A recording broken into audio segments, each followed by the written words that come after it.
Merhabalar kıymetli seyircilerim. Şimdi bugün Oktayüs'te sizler için şöyle güzel evde bir tantuni tarifi geliyor.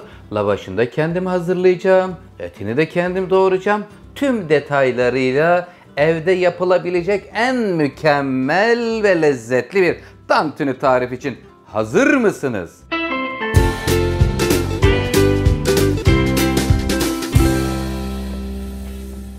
3 su bardağı un var burada. Yarım paket yaş maya, bir çorba kaşığı ev yapımı yoğurt, 1,5 su bardağı su, tuz ile hazırlanıyor. Burası hamur. Hemen geçelim. Burası lavaşıydı. Şimdi et bölümüne geliyoruz. 600 gram dana tranç bölümünden ya da sokum bölümünden. İkisi de dana butun içinde olup en yumuşak yeridir sevgili seyircilerim.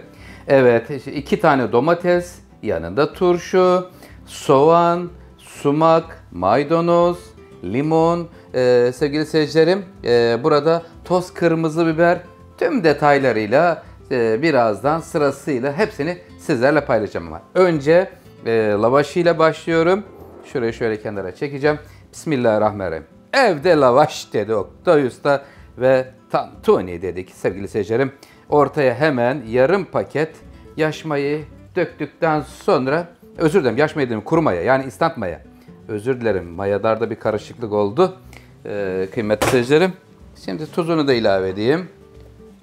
Tuzu çok fazla olmasın. Aman tansiyonlarımızı falan, dengelerimizi bozmayalım. Evet, ortada. Şimdi 1 bardak suyu öncelikle buraya döküyorum.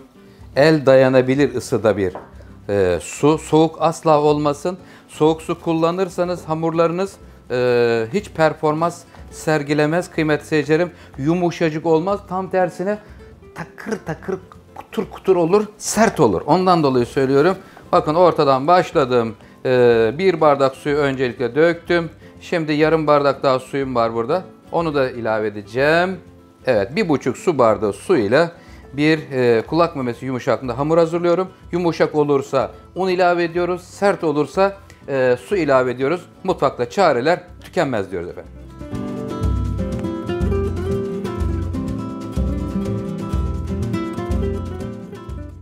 Evet efendim, şimdi hamurumuzu hazırladık. Üzerini kapattık. Mayalanması için bekletiyoruz.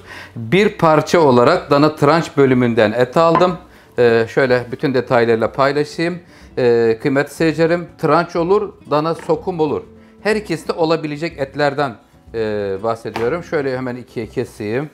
Bakın rengin güzelliğine bak. Görüyor musunuz? Yumuşacık oluyor sevgili seyircilerim. Diğer bölümler olursa uzun süre pişirmek gerekir. Burası daha çabuk pişer. Düdüklüde 15-20 dakika kaynatsanız çabucak pişmiş olur. Ama ben şimdi bunu normal tencerede pişireceğim. Yarım saat yeterli gelir. Önce çünkü kendi suyunda bu eti güzelce bir pişirmemiz gerekiyor. Sonra da şov bölümüne geçiyoruz. Yani tuzuyla, toz kırmızı biberiyle son böyle suyunu, yağını verip pişirme bölümü yaşanacak. Ondan hemen bahsedeyim. Şimdi şöyle alayım. Buradan sonrası daha kolay. Bakın. Evet. Şimdi sevgili seyircilerim, eti incecik doğruyorum. Olabildiğince ne kadar ince doğranmış olursa o kadar iyidir. Çünkü pişmesi o denli kolay olur sevgili seyircilerim. İncecik, uzun uzun jülyen şekliyle doğruyorum. Bakın inceliklerini isterseniz sizlerle paylaşayım. Görüyor musunuz ne kadar ince sevgili seyircilerim?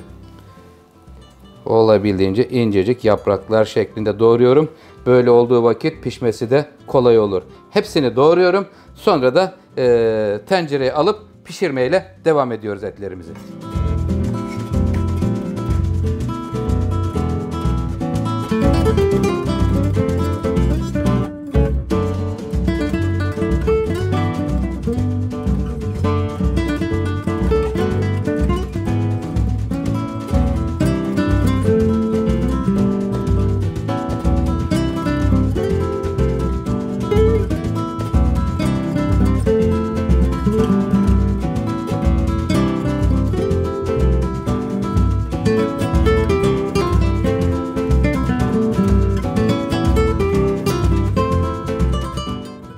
Sevgili seyircilerim, şimdi lavaşlarımızı hazırladık. Ölçümüzden toplam 20 tane çıktı.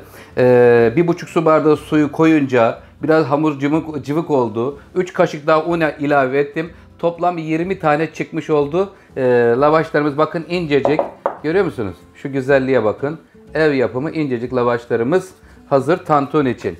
Sonrasında ince doğranmış domatesimiz, sumaklı soğanımız, yine doğranmış maydanoz, dilimlenmiş domatesler, yanında yeşillik ve turşu ile bütün hazırlıklarımız tamam. Şimdi pişirme bölümüne geliyoruz. Etimizi yarım saat pişirdik. Hiç içinde su kalmadı. Görelim bakın. Tamamen kendi suyunda kısık ateşte yarım saatte pişti. İncecik etler. Tamam. Şimdi bismillahirrahmanirrahim. Tavanın içine tavamızı ısıttık. Şu an yüksek ısıya geldi. Tantuni ustaları bana kızmasınlar. Mersin'deki bütün ustalara selam olsun. Biz evdeki imkanlar ile bir tantuni nasıl hazırlanır onu paylaşacağız şimdi sizlerle. Bismillahirrahmanirrahim. Hemen şöyle tavamızın içerisine böyle birazcık etten alıyoruz. Aldıktan sonra hemen üzerine toz biberini veriyorum. Toz biberi ve suyu geliyor şimdi. Suyu ve yağı geliyor. Onlar pamuk yağı kullanıyorlar normalde. Bizim böyle bir imkanımız yok. Normal çiçek yağı kullanıyorum. Evet, hemen şöyle cuz tavamız yüksek ısıda. Görüyorsunuz kıymetli seyircilerim. Tamam. Şimdi bakayım yağı ne durumda. Onlar biraz daha su veriyorlar azalınca hemen. Biraz da yağ veriyorlar. Ben de aynısını yapmaya çalışacağım şimdi. Hemen etleri bir araya getiriyorum şuraya. Gelin canlarım şöyle. Güzel. Hemen üstüne tak kapatıyorum.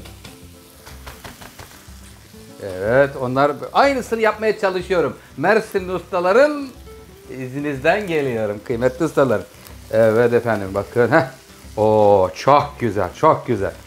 Hemen tekrar kaldır. Bunu da alaşçım. Suyu yağı azalmışsa biraz daha veriyorum. Hemen az bir şey.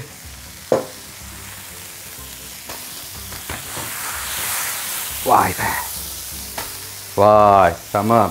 Gayet güzel oldu. Şimdi sevgili seyircilerim buradan lavaşımızı alıyoruz. Aldıktan sonra tak tezgaha al. Hemen şuradaki pişirdiğimiz yok önce et değil, özür dilerim.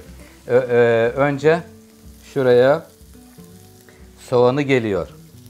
Soğan. Sonra hemen yanına domates ve ince doğranmış maydanoz. Şuraya geldikten sonra tabii bizim tantuni aparatımız yok. Normal tavada yapmaya çalışıyoruz. Payella tavasında. Oktay Usta payella tavasında tantuni hazırlıyor sevgili seyircilerim. Güzel, biraz daha. Nasıl oldu? Gayet güzel. Hemen sarıyorum. Vay. Vay. Bunu onların gibi katlayamam çünkü onlarınki daha bizimkinden ince lavaşları.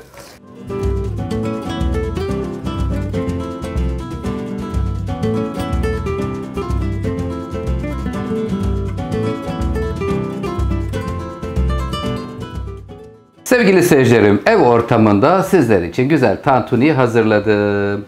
Yeni lezzetlerle buluşuncaya kadar hoşça kalın, sağlıklı kalın. Kanalıma abone olup beğeni butonuna basmayı lütfen unutmayın. Kendinize iyi bakın. Afiyet bal şeker olsun. Hoşça kalın. Sağ olun.